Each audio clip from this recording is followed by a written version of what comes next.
The year is 2042. The world has changed in ways unimaginable just a few decades ago. Towering skyscrapers, adorned with neon lights, stretch towards the heavens, casting long shadows over the bustling streets below. Technology has advanced beyond our wildest dreams, yet with it, the disparity between hope and despair has grown ever wider.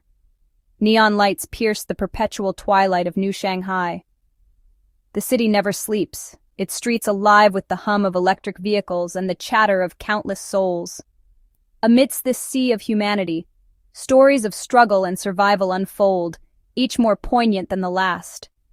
Above the clamor of the megacity, a lone figure, Kai, balanced on the precipice of despair. From his vantage point, the city seemed both beautiful and cruel, a reflection of his own turbulent life. Kai, once a man of promise, now found himself teetering on the edge, haunted by the shadows of his past. His world was crumbling, his daughter Lena, terminally ill. The vibrant child who once brought light into his life was now fading, her laughter replaced by the beeping of medical machines. Every day, Kai watched helplessly as the spark in her eyes dimmed, his heart breaking a little more with each passing moment. Modern medicine. A cruel joke. Despite the advancements, there were still limits, and Lena's condition was beyond the reach of even the most cutting-edge treatments. The sterile, cold environment of the hospital only served to deepen Kai's sense of hopelessness. He clung to a whisper of hope, a rumor of a device, a cure-all, immortality. This device, shrouded in mystery, was said to possess the power to heal any ailment, to grant life where there was none. It was a beacon in the darkness, a glimmer of salvation in a world that had turned its back on him. Kai, a renowned thief with a conscience as dark as the alleyways he haunted, saw a chance. His skills, honed over years of navigating the underbelly of society, were now his only weapon. The line between right and wrong blurred as he contemplated the lengths he would go to save his daughter. The device, a closely guarded secret, was locked away in the impenetrable Kaito Corporation's vault. This fortress of technology and security was a testament to human ingenuity, yet it stood as an insurmountable barrier between Kai and the hope he so desperately sought. His skills, honed by desperation, were Lena's last hope. Every lock he picked, every security system he bypassed, brought him one step closer to the device. The stakes had never been higher, and failure was not an option. This heist, this impossible feat, was all that stood between Lena and oblivion. Kai's determination was unwavering, his love for his daughter fueling his every move. In the shadow of despair, he found a glimmer of hope, a reason to fight, and a chance to rewrite their fate. The rumors were a siren's call, a dangerous path. Immortality, a concept whispered in hushed tones, spoken with equal parts longing and dread. It promised an end to loss, to the ephemeral nature of existence. Yet whispers spoke of a heavy price, of consequences too dire to comprehend. Kai, fueled by love for his daughter, dismissed the warnings. He dove deeper into the city's underbelly, seeking information, collaborators, any whisper that could lead him closer to the device. Time was a luxury he didn't have. Each passing second brought Lena closer to the abyss. The Kaito Corporation, a titan of industry, was a fortress of steel and secrets. Its influence stretched far and wide, touching every corner of the globe. The company was known for its cutting-edge technology and ruthless business practices, making it both revered and feared in equal measure. Its sleek, obsidian towers seemed to pierce the heavens, a testament to its power and reach. These towers were not just buildings, they were symbols of dominance, casting long shadows over the city below. The architecture was a marvel, blending futuristic design with an almost oppressive grandeur. Its defenses, state-of-the-art, were said to be impenetrable, designed to deter even the most audacious. Security drones hovered like silent sentinels, their sensors scanning for any sign of intrusion.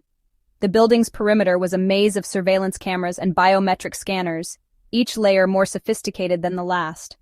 Kai, a master of deception, had a plan.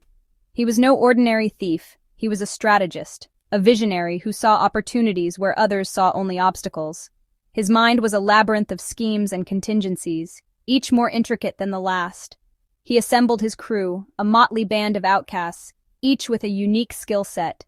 They were not just a team, they were a family, bound by a common goal and a shared sense of purpose.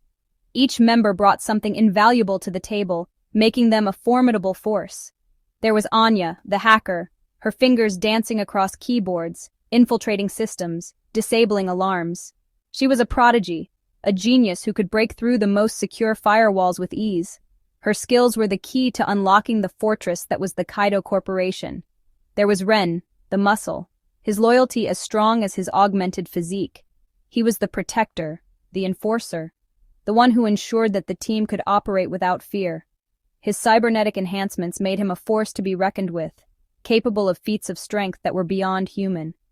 And then there was Lila, the stealth operative, a ghost in the shadows. Her ability to move unseen and unheard was unparalleled. She could infiltrate any location, bypass any guard, and retrieve any item without leaving a trace. Her presence was the team's secret weapon, the ace up their sleeve. Together they formed an unbreakable bond, a unit that operated with precision and efficiency. Their mission was clear: to penetrate the impenetrable, to steal the unstealable, and to outwit the unbeatable. The labyrinth of deception was their playground, and they were ready to play. The night of the heist. Tension crackled in the air, thick with anticipation and dread. Every move was a gamble, every second a roll of the dice against fate. They navigated the labyrinthine corridors of the Kaito Corporation, their steps synchronized, their movements fluid. Finally, they reached the vault, a chamber pulsating with energy. Inside, nestled within a cradle of light, lay the device, a shimmering orb, humming with power. It pulsed with an otherworldly energy, promising life eternal. Section 5. The Price of Eternity. With Anya's help, Kai bypassed the final security protocols. He held the device, its surface cool to the touch. He thought of Lena, her frail hand clutching his, her fading laughter. With a deep breath, he activated the device. A surge of energy coursed through him, a jolt of raw power. The world around him blurred, then snapped back into focus. Something was wrong. He felt a profound sense of displacement, of being untethered from time itself. Section 6. A World Without End. He returned to Lena, the device clutched tightly in his hand. But the joy of seeing her was short-lived. He realized with a sickening dread that he was now apart from the natural order of things. He no longer aged, his wounds healed instantly. He watched, horrified, as days turned into weeks, then months, then years. Lena grew older, her laughter lines deepening, her hair turning silver, while he remained unchanged. The device had granted him immortality, but at what cost? Section 7. The Burden of Timelessness. He was a prisoner in his own body, cursed to walk the earth alone, witnessing the relentless march of time while he remained frozen. The people he loved, his friends, his fellow thieves, all succumbed to time's inexorable embrace, leaving him behind. He bore witness to wars and famines, to the rise and fall of civilizations. He saw humanity's potential for both greatness and destruction. Through it all, he carried the burden of his gift, the crushing weight of eternity. Section 8. Seeking Redemption. Centuries blurred into millennia. He traveled the globe, seeking solace in anonymity, trying to find meaning in his unending existence. He dedicated his life to helping others, using his unique perspective to guide and protect. He became a silent guardian, a protector of the innocent, his name whispered in legends. He used his wealth and knowledge to fight injustice, to ease suffering, to make amends for the choices that had led him down this path. Section 9. The Ephemeral Nature of Existence. Yet the pain of his loss never truly faded.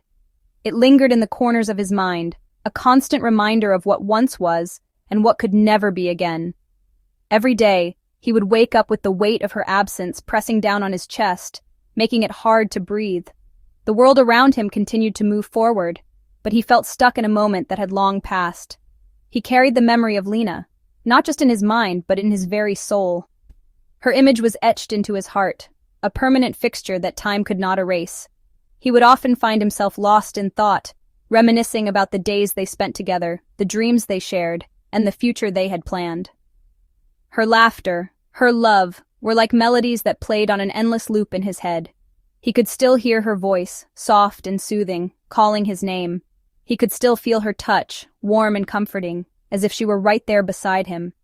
These memories were his refuge, his sanctuary from the harsh reality of his existence. Like a precious ember in the depths of his being, these memories provided a flicker of light in his otherwise dark world. They were the only thing that kept him going, the only thing that gave him a reason to wake up each morning. He clung to them desperately, afraid that if he let go, he would lose her all over again. He finally understood the true cost of immortality. It was not the endless years or the unchanging existence, but the eternal ache of loss. The pain of watching everyone he loved fade away while he remained, unchanged and alone. It was a burden he had to bear, a price he had to pay for the gift of eternal life. The eternal ache of loss, the solitude of outliving everyone and everything he held dear, was a heavy burden. He wandered through the vast empty landscapes of his mind, searching for solace but finding none. The silence was deafening, the loneliness suffocating. He was a prisoner of his own immortality, trapped in a never-ending cycle of grief and longing. The solitude of outliving everyone and everything he held dear was a constant reminder of the fragility of life. He would often find himself staring out of the window, looking at the bustling city below, and wondering what it would be like to be a part of it, to live a normal life, to grow old and die like everyone else. But that was not his fate. He was destined to watch from the sidelines, an eternal observer of the human condition. He learned that the beauty of life lay not in its duration, but in its fleeting moments, in the precious, ephemeral nature of existence.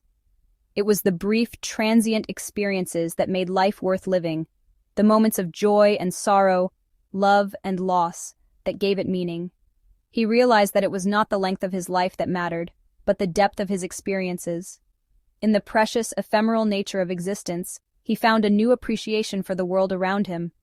He began to see the beauty in the small things, the fleeting moments that he had once taken for granted, the way the sun set over the city, casting a golden glow on the buildings, the way the flowers bloomed in the spring, their vibrant colors a stark contrast to the grayness of his world.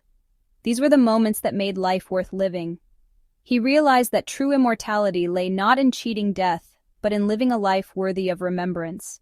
It was the legacy he left behind, the memories he created, the impact he had on the lives of others that would ensure his immortality. In the end, it was not the endless years that mattered, but the moments that took his breath away, the moments that made him feel truly alive.